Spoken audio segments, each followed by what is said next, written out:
రేవంత్ రెడ్డి ప్రభుత్వం 100 రోజుల్లో నెరవేరుస్తామన్న 6 గ్యారంటీలు 420 హామీలను అమలు చేయడంలో విఫలమైందని చొప్పదండి మాజీ ఎమ్మెల్యే సుంకే రవిశంకర్ విమర్శించారు. రైతులకు రుణమాఫీ అయ్యిందని రేవంత్ రెడ్డి నిరూపించాలని, లేని పక్షంలో రాజీనామా చేయాలని డిమాండ్ చేశారు.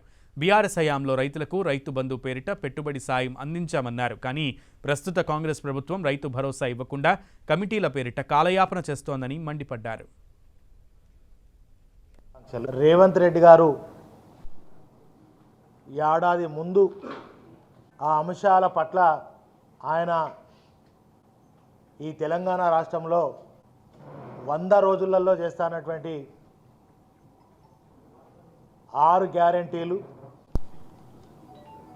అదేవిధంగా 420 హామీలు ఏవైతే ఉన్నాయో మరి 100 రోజులలో చేస్తున్నటువంటి రేవంత్ రెడ్డి సర్కార్ దాదాపుగా ఇవాళ 3వ తారీఖులో ఉన్నాం. జనవరి 7వ తారీఖు వస్తే మళ్ళీ 13 మాసాలు అవుతుంది.